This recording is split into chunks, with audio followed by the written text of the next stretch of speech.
My son was acting out, and despite my pleas, he was not cooperating. We were going about our usual morning routine, but on this particular morning, all was not unfolding well. It appeared to me that he was ignoring what I was asking, deliberately doing the opposite, trying to goad me into a reaction. I could sense the situation escalating and my capacity to cope diminishing. All I could think was, why is it always when I'm not in a good headspace that my son seems to be even more challenging? Well, as someone who writes about these kind of things, I already had an answer on hand. Every child is quietly asking their father one question: is the world safe? The question comes not from words, but from their nervous system. And the answer is given directly from yours. Just the night before, I was not until 1 a.m. that I had closed my laptop. The day of work had finally come to an end, yet my task list remained quite heavy. And the morning after, I could still feel that heaviness in my body. As a father who runs 2 businesses, shares the primary caregiving of my son, and strives to show up as a partner, father, and leader to the best of my ability, the weight I carry is sometimes a big one. Yet there was something about this heaviness that went beyond just that. There's a weight in the world right now that is almost too much to bear. The news seems to be a continuous stream of negativity, revealing the betrayals, the institutions that failed, and the sense that the world is darker than we've let ourselves believe. To some degree, it's always been like this.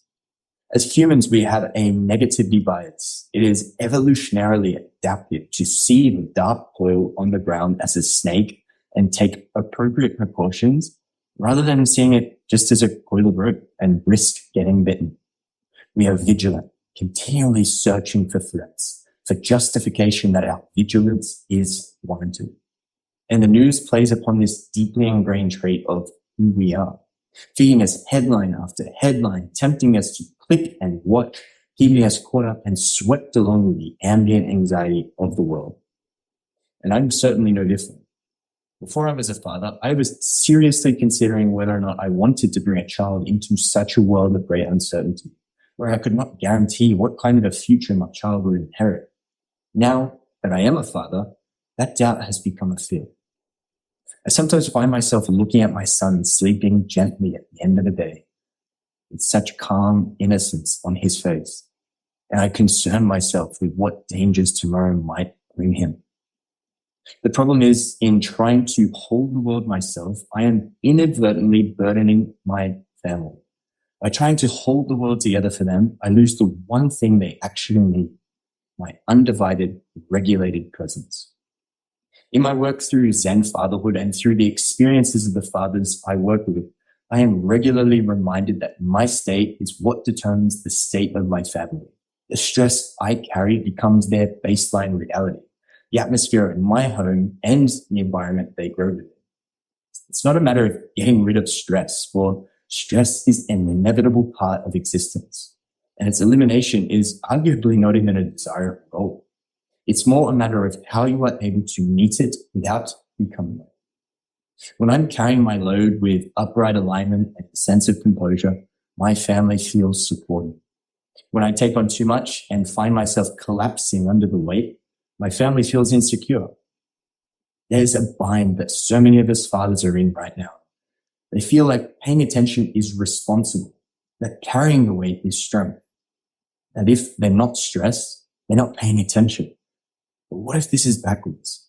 What if the most responsible thing you can do right now for your children, for your family, for the world you're trying to protect them from, is to learn what is yours to carry and to let go of the rest? In this essay, I will speak to the kinds of stress we find ourselves under and our biological response to it. I'll propose a reframe as to how we perceive and work with stress to capitalize upon it.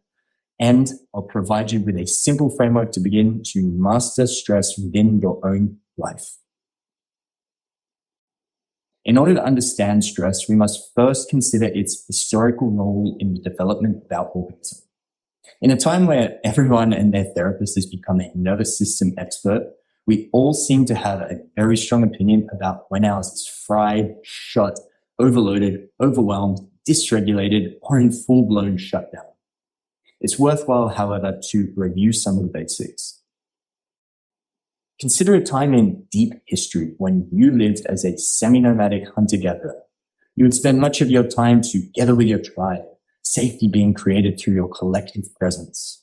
But then you would venture out of your camp to go hunt some prey. In leaving, you would immediately be on alert to what is happening around you, continuously scanning for potential dangers and primed for responsive action. When danger would occur, perhaps through the hunt or a saber-toothed tiger that comes dashing out from behind the bush, you engage in either fighting or fleeing. Once the challenge is conquered, the game is slain, the danger is over, you would return back to the safety of your tribe where you can rest, feast, and recover at ease. The more you engage in this pattern of existence, the stronger, faster, more responsive, more adaptive, and better hunter you become. Now, there's more to it than that, but for the purposes of this essay, let's leave it here. Here's what's happening beneath the surface. Your autonomic nervous system operates in two primary modes. First, the sympathetic nervous system, fight, flight, freeze, primes your body for action. Blood rushes to the limbs, heart rate increases, digestion suppresses, pain receptors dampen, you are ready to run or to fight.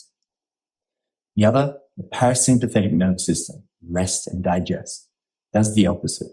Blood returns to the center, digestion resumes, healing begins. The critical point is that these two modes are largely mutually exclusive. In any given moment, you are either running or healing. You cannot do both. So now take this understanding and fast forward to the modern world, where the ambient background level of stress never seems to dissipate. It's as though we never arrive back to the safety of our tribe. The same response to stress that was once so adaptive in prehistory has become maladaptive to the way we currently live. When the environment of concern is no longer just what you can see before you, but extends to what is occurring on the other side of the world and into some abstract notion of what the future has in store for us, the state of vigilance never really stops. Even the comfort of our own homes have become places that expand our awareness to all the dangers that currently exist in the world. It is also worthwhile to distinguish between two kinds of stress that we are exposed to. Acute stress is short-lived, intense, and purposeful. It's the stress of a difficult conversation, a challenging workout, a focused work sprint. Chronic stress is different. It's the low hum of anxiety that runs in the background, the constant checking of news, email, notifications. Across time, this is the stress that degrades your body, fragments your attention, and makes you weaker because it never ends. Stress itself is not the problem. Stress is essential. It's the mechanism of growth, adaptation, and evolution. The problem is when the sympathetic nervous system stays on and the stress never completes. When you're always running, always scanning, always in low-grade state of threat, never having the opportunity to discharge or integrate your experience. When stress becomes chronic and the default mode of our existence, we experience a whole host of physical, mental, and emotional costs that come with it. But importantly for fathers, it also comes at a high cost to your family. Imagine coming home after a long day. Your shoulders are tight, your thoughts are still spinning from work, and your child runs toward you excitedly. You engage with them like you always do, but something in your voice is sharper than usual. Something in your body is closed. Whilst your child may not explicitly notice this, their nervous system registers that something is wrong. Neuroscientist Stephen Porges calls this process neuroception, the nervous system's detection of safety or threat. Your child is constantly, unconsciously scanning you, undertaking an automatic assessment of safety. They're reading your micro expressions, your breath patterns, the tension in your shoulders, the cadence of your voice. Before they understand your words, they understand your state. Every child is asking a question they can't articulate. Is the world safe? Is the world friendly? When your nervous system is regulated, when your breath is deep, when your gaze is soft, when your body is grounded, you're answering yes. You're teaching them at the level of their developing physiology that safety is possible, that the world is a place where they can relax and grow. When you're chronically stressed, when your shoulders are up near your ears, when your breath is shallow and rapid, when your eyes are darting between your phone and your child, when your voice has that tight-clipped quality, you're answering no. You're teaching them that the world requires vigilance, that relaxation is dangerous, that even when things look safe, they might not be. And that keeps them trapped in the same state as you. This particular predicament is particularly urgent for fathers as you serve a neurobiological function distinct from mothers. Developmental research indicates that this is through the different ways in which we interact with our children. While mothers typically provide oxytocin-based soothing and sensitive nurturing, fathers provide something equally essential: playful, tactile stimulation, aggression regulation, and the modeling of how to engage with challenge without becoming overwhelmed. Your child learns from you how to handle stress, how to meet difficulty, and how to regulate arousal. You are not a second mother. You are something irreplaceable. Yet this is the crisis we're facing. It's not just that the world is stressful. It's always been that way. But it's that fathers have lost the capacity for regulation in the face of it. We've forgotten that our presence is an essential quality our children require, and that the quality of our presence is something that can only be developed through practice. Our children are inheriting our dysregulation, our vigilance, our fragmented attention at exactly the moment when they need our coherence the most. There's a layer to the conversation that much of the stress management advice I've looked at never seems to touch. But there is more to the situation than what you are currently facing in this moment. The difficulties of the world right now. It includes what you are already carrying from your own past, the implicit memories, the unresolved experiences, the stories you tell about yourself and the world, and the patterns you've learned from your own upbringing. When you were a child yourself, you were learning about the world through the lens of your parents' nervous system. You were given a template through your father on how a man manages stress, what his presence means for his family.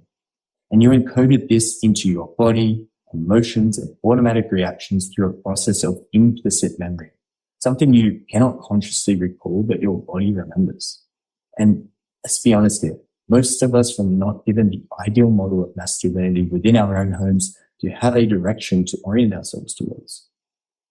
There's a useful concept called the window of tolerance that helps to put all this into perspective. Coined by Dan Siegel, the window of tolerance describes a zone where your nervous system can stay regulated, where you can think clearly, feel your emotions without being overwhelmed, and respond rather than react. When you're inside this window, you're capable of patience, curiosity, and connection. When stress pushes you outside of it, you shift into hyperarousal, irritability, anger, urgency, or hypoarousal, shutdown, numbness, withdrawal. In your childhood, you were learning and establishing the foundation for your own window of tolerance. This is not linked with genetics, but it's passed down through epigenetic processes, through your attachment with your caregiver, the patterns you adopted, and the environment you grew up with. All that to say, you were given a baseline stress management. And if you have done nothing up to this point to change things, you likely still carry that with you today. Siegel describes two modes of processing: the high road, integrated, reflective, rational, involving the prefrontal cortex, and the low road, disintegrated, reactive, bypassing your values and coming from your history. When stress exceeds your capacity to cope, when you are pressed outside your window of tolerance, you are pushed onto the low road. You're not operating from your values, you're parenting from your past. Chronic stress further exacerbates the situation by shrinking our window of tolerance, making it even more likely that we will get swept up in the chaos of the moment. There is an upside here, but before we get to it, there's more to say. Your relationship to stress is not just physiological, it's narrative. The story you tell yourself about stress, what it means, whether it's good or bad, and whether you can handle it, shapes your biology as profoundly as the stress itself.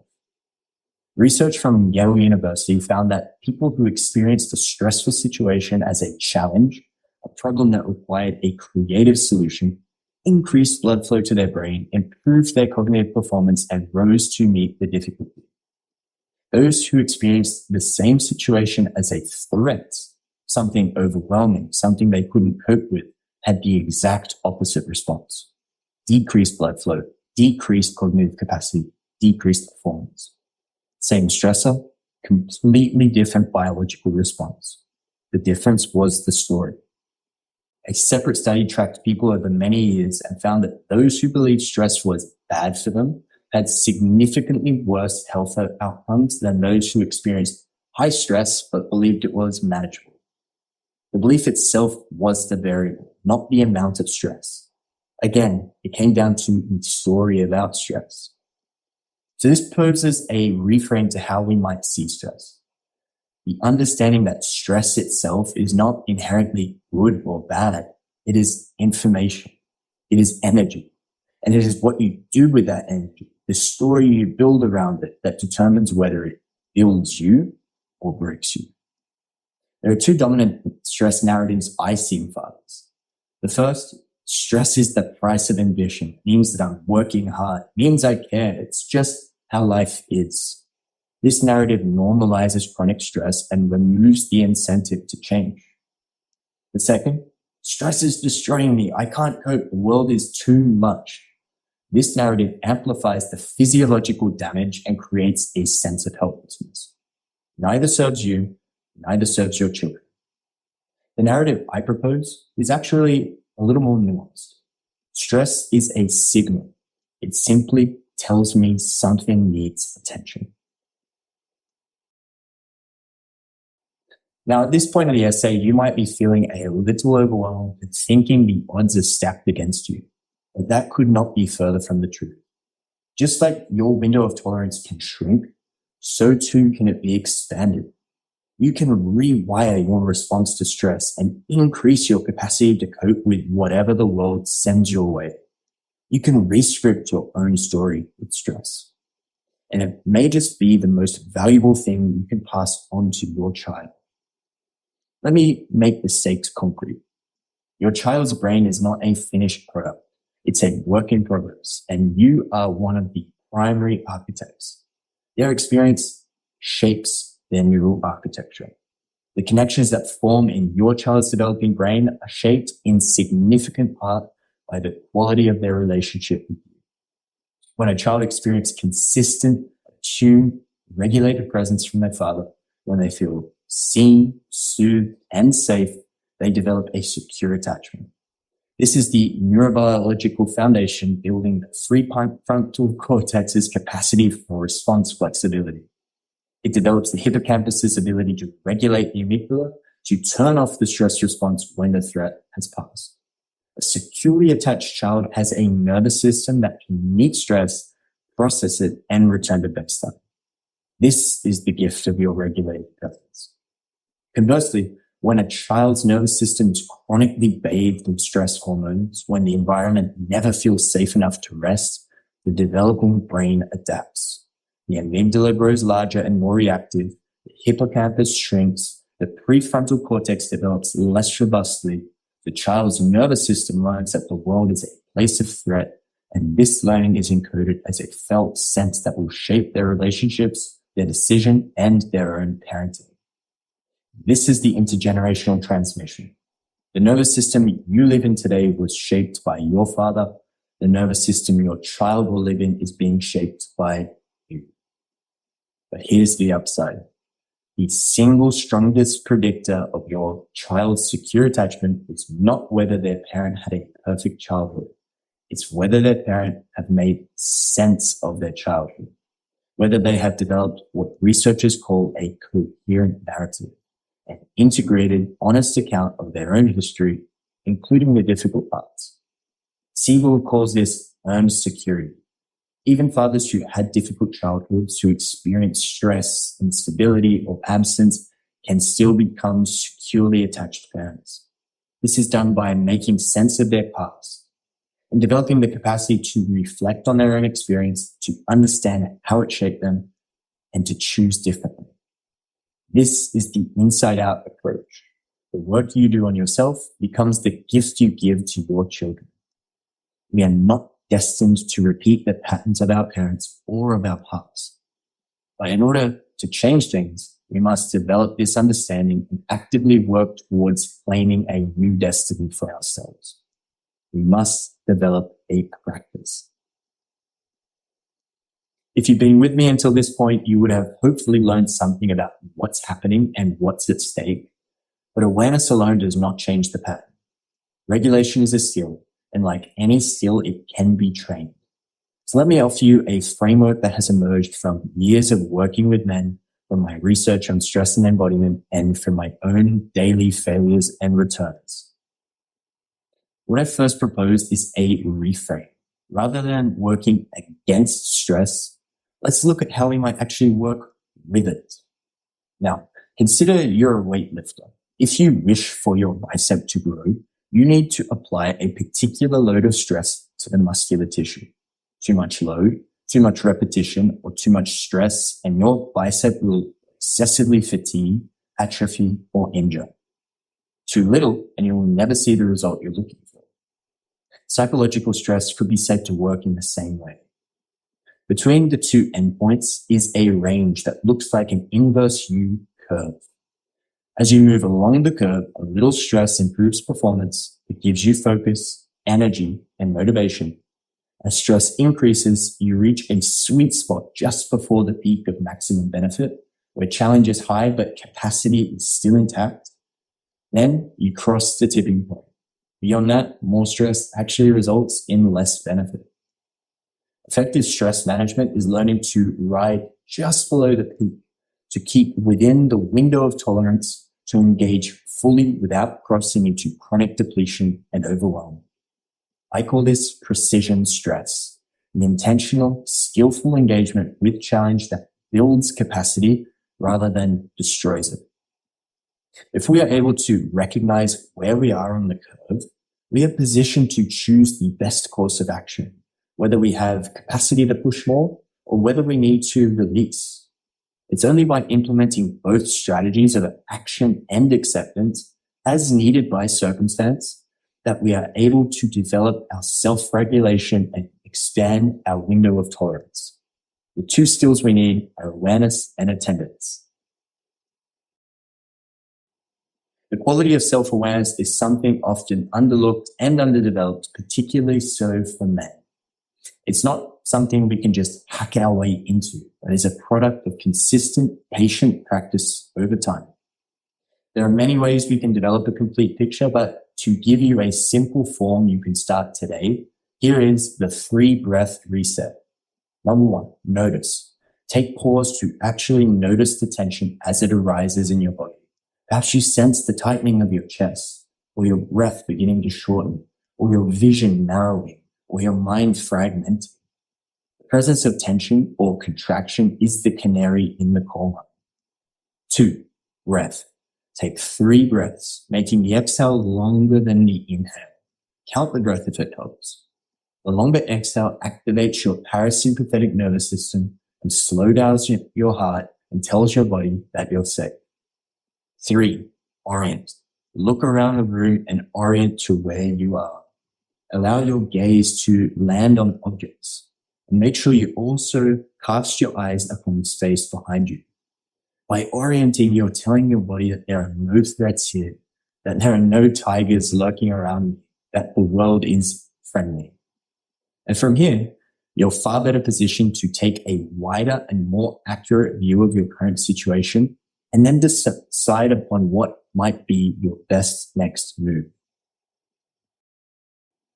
The key to managing stress lies in our strategic response to it. The problem is that many fathers are often reacting out of unconscious habit rather than intentional choice.